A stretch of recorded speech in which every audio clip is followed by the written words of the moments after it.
What if the worst betrayal of your life was actually the first step toward your destiny?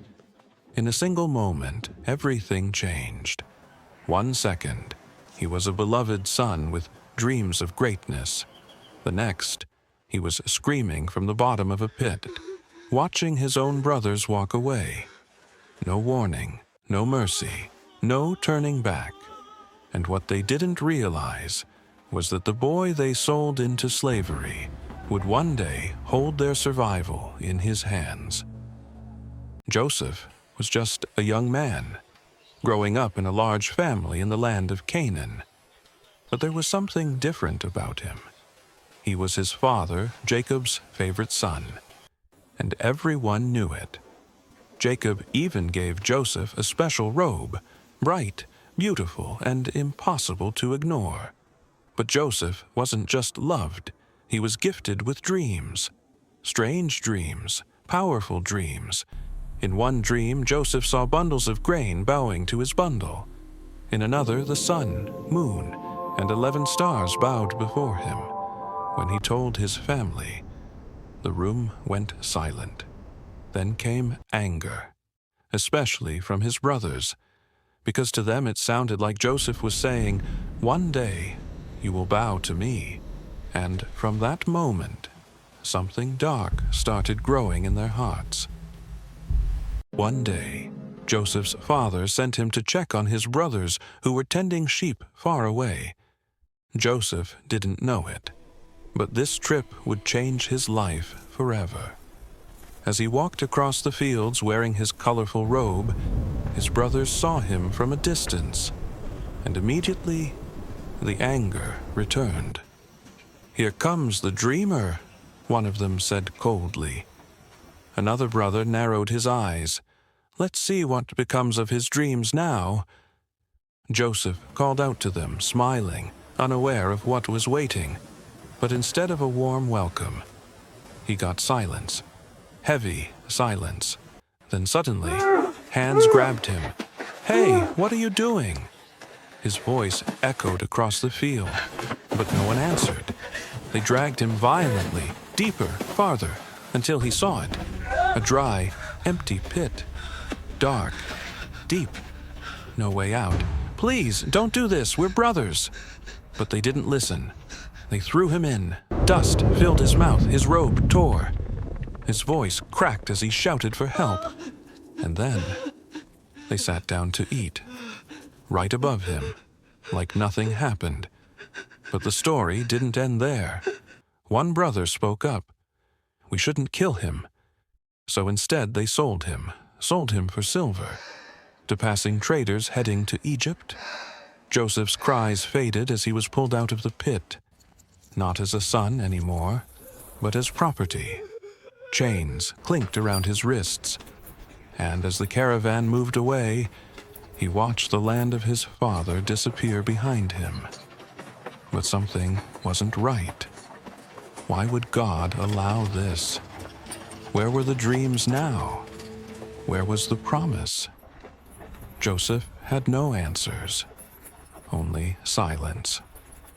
In Egypt, Joseph was sold to a man named Potiphar, an officer of Pharaoh. A foreign land, a foreign language, a foreign life. Everything was gone. But something strange happened. Even in slavery, Joseph worked with excellence. People noticed. Potiphar noticed.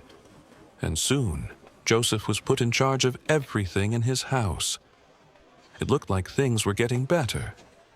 But then, another betrayal came. Potiphar's wife began to desire Joseph.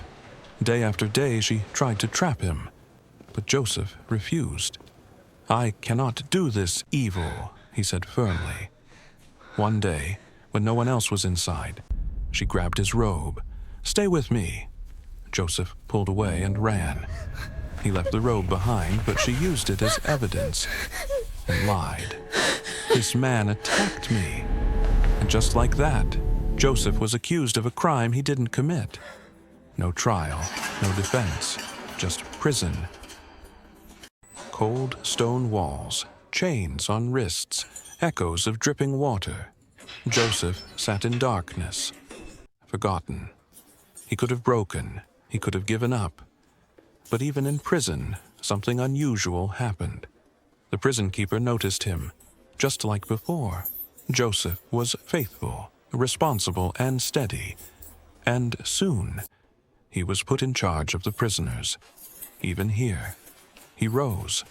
But emotionally, he was still waiting, still wondering, still asking, God, where are you in this? One day, 2 prisoners had dreams. Joseph interpreted them correctly, and his words came true.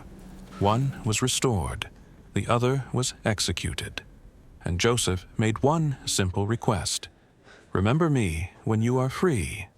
But days passed, weeks passed, months passed, and Joseph was forgotten again. But heaven was not silent. Years later, everything changed. Pharaoh, the king of Egypt, had disturbing dreams. No one could explain them. The kingdom panicked until someone remembered Joseph, a forgotten prisoner. They rushed to the prison. Pharaoh needs you. Joseph was cleaned, shaved, and brought before the most powerful man in the world. And in one moment, everything shifted. Pharaoh said, I had a dream, and no one can explain it. Joseph replied calmly, I cannot, but God will give Pharaoh an answer. Then Pharaoh told his dream, 7 fat cows, swallowed by 7 thin cows, 7 full grains, swallowed by withered ones. Joseph's eyes focused.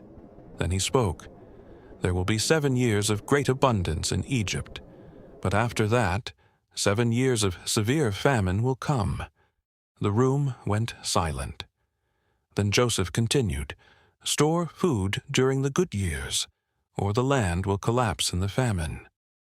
Pharaoh stood up slowly. Something about Joseph felt different. Not just wisdom, but presence. And then Pharaoh made a shocking decision. I am placing you in charge of all Egypt. In a single day, Joseph went from prisoner to ruler, chains to crown, darkness to palace, forgotten to second in command of Egypt. Then came the famine, just as predicted, and people from every land came to Egypt for food, including Joseph's family, his brothers, the same ones who sold him. They stood before him, not recognizing him, but Joseph recognized them instantly. The room tightened, his heart raced, memories returned like storms, the pit, the chains, the tears. Now he had power, he could end them, he could make them suffer. Silence filled the room.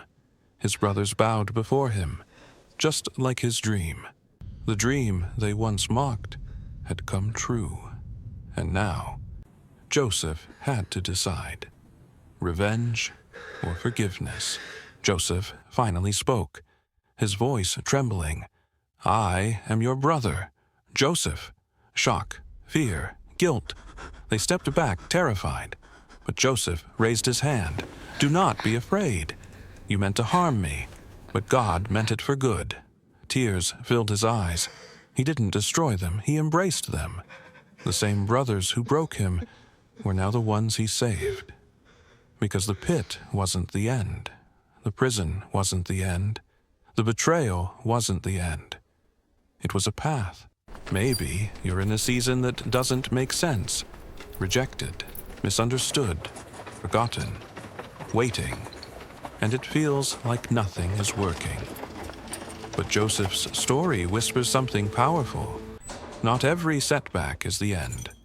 Some are setups. Some of the deepest pits in your life are not punishment.